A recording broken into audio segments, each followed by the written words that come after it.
ഇവിടെ അവതരിപ്പിക്കേണ്ട ഒരു കാര്യമല്ല സാർ. ഇത് സാമൂഹ്യ ക്ഷേമ പെൻഷൻ്റെ 4 ഗഡു കഴിഞ്ഞ 3 മാസത്തിനിടയിൽ വിതരണം ചെയ്തിട്ടുണ്ട്. ഇപ്പോൾ ജൂൺ മാസത്തിലെ ക്ഷേമ പെൻഷൻ ഇപ്പോൾ ഓർഡർ ഇറങ്ങിയിട്ടുണ്ട്. ഇപ്പം തന്നെ അതിൻ്റെ പെൻഷൻ വിതരണം തുടങ്ങും. ഈ ആഴ്ച അടുത്ത ആഴ്ച അതിൻ്റെ വിതരണം തുടങ്ങും സാർ. അങ്ങനെ കഴിഞ്ഞ 3 മാസത്തിനകം 8,000 രൂപ ഓരോ വ്യക്തിക്കും ഏകദേശം 60 ലക്ഷത്തിലധികം ആളുകൾക്ക് കൊടുക്കുന്ന ഒരു പദ്ധതിയാണിത്, പരിപാടിയാണ്. അതിപ്പോൾ നടക്കുകയാണ്, അത് കൊടുക്കാൻ പോവുകയാണ്. അപ്പോൾ അതുകൊണ്ട് അതിനകത്തൊരു അടിയന്തര സ്വഭാവമുള്ള വിഷയമായിട്ട് കൊണ്ടുവരേണ്ട കാര്യമില്ലായിരുന്നു. എങ്കിലും ഇത്തരം ഒരു വേദിയിൽ കേരളത്തിലെ ഏറ്റവും കൂടുതൽ പ്രതിപക്ഷം ഈ കാര്യം പറയുന്ന ഒരു വിഷയമെന്ന നിലയിൽ, അല്ലെങ്കിൽ ഇതിൻ്റെ പേരിൽ മുതലെടുപ്പ് നടത്താനായിട്ട് ശ്രമിക്കുന്നൊരു വിഷയമെന്ന നിലയിൽ ചില കാര്യങ്ങൾ പറയേണ്ടതുണ്ട് എന്നുള്ളത് കൊണ്ട് ചില കാര്യങ്ങൾ പറയാം. പിന്നീട് അവതാരകൻ പറഞ്ഞതിന് ശേഷം മറ്റു കാര്യങ്ങൾ പറയാം സാർ. ഈ ക്ഷേമ പെൻഷൻ്റെ കാര്യത്തിൽ കേരളത്തിൽ ഏറ്റവും കൂടുതൽ നമ്മൾ ചർച്ച ചെയ്യപ്പെടുന്ന ഒരു കാര്യമാണ് 18 മാസക്കാലത്തെ പെൻഷൻ കൊടുക്കാനുണ്ടായിരുന്നു UDFൻ്റെ കാലത്ത്. അത് പെൻഷൻകാർക്ക് ഏറ്റവും ഒടുവിലത്തെ ഉമ്മൻചാണ്ടി ഗവൺമെൻറ്റിൻ്റെ കാലത്തുണ്ടായ അവഗണനയെ സംബന്ധിച്ചാണ് 18 മാസക്കാലത്തെ പെൻഷൻ കൊടുക്കാനുണ്ടായിരുന്നത്. പക്ഷേ സർ, ഈ 1ഉം 2ഉം പിണറായി സർക്കാരുകൾ വന്നതിന് ശേഷം 96 മാസം കൊണ്ട് ഇതിനകം വിതരണം ചെയ്തത് 109 മാസക്കാലത്തെ ക്ഷേമ പെൻഷനാണ് സാർ. 5 മാസത്തെ പെൻഷൻ ഡ്യൂസ് ഉണ്ട്, അതിവിടെ നേരത്തെ പറഞ്ഞാണ്. 5 മാസക്കാലത്തെ പെൻഷൻ ഡ്യൂസ് ഉണ്ട്. പക്ഷേ ഈ മാസം തന്നെ ഒരു ഗഡുവും കൂടി കൊടുക്കുകയാണ് സാർ.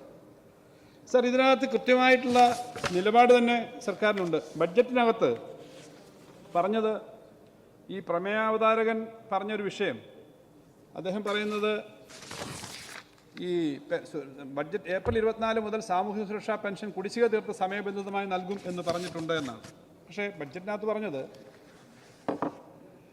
ഈ വരുന്ന സമയത്ത്, ഈ വരുന്ന കാലയളവിൽ ചെയ്യുന്നതിനെ പറ്റി വളരെ കൃത്യമായി അതിനകത്ത് പറഞ്ഞിട്ടുണ്ട്. അത് പറഞ്ഞത് ഏപ്രിൽ മാസം മുതൽ കൃത്യമായി മാസം തോറും പെൻഷൻ കൊടുക്കും. അതിനകത്ത് 528-ാമത്തെ പാരഗ്രാഫിൽ പറയുന്നു, അടുത്ത സാമ്പത്തിക വർഷം കൃത്യമായും സമയബന്ധിതമായും സാമൂഹ്യക്ഷേമ പെൻഷൻ കൊടുത്തു തീർക്കാനുള്ള പ്രത്യേക നടപടികൾ സർക്കാർ തീരുമാനിക്കും സാർ. അതിൻ്റെ നടപടി തുടങ്ങിയെന്നുള്ളത് കൊണ്ടാണ് മാർച്ചിൽ, ഏപ്രിലിൽ, മെയ്യിൽ 4 ഗഡു കൊടുത്തു. ഇപ്പോൾ ഈ മാസം കൊടുക്കുമെന്ന് ഞാൻ പറഞ്ഞത്. അത് കൃത്യമായി കൊടുക്കും. കാലോചിതം സമയബന്ധിതമായി തന്നെ ഈ കുടിശ്ശിക 5 മാസത്തെ കുടിശ്ശികയുണ്ട്, അതും കൊടുത്തു തീർക്കുന്നതിനുള്ള നടപടി സ്വീകരിക്കും. അതിന് യാതൊരു സംശയമില്ല. പക്ഷേ ഇതിനകത്ത് ഈ മുതലക്കണ്ണീരൊഴുക്കുന്ന ആളുകൾ, ജനങ്ങളിത് കാണുന്നുണ്ട് എന്നുള്ള കാര്യം മനസ്സിലാക്കണം സാർ. ഈ സർക്കാർ വന്ന സമയത്ത് 10,000-20,000 30,000 രൂപയൊക്കെ പെൻഷൻ കിട്ടിയ ഈ സർക്കാർ എന്ന് പറഞ്ഞാൽ 1ാം പിണറായി സർക്കാർ 8 വർഷക്കാലത്തെ ഒരു തുടർച്ചയാണല്ലോ. ആ സമയത്ത് 10,000-20,000 30,000 രൂപയൊക്കെ മേടിച്ച് പെൻഷൻ മേടിച്ച് നിൽക്കുന്ന ആളുകളുടെ ചിത്രങ്ങൾ വന്ന് നിങ്ങൾ ഓർക്കുന്നുണ്ടാവും സർ.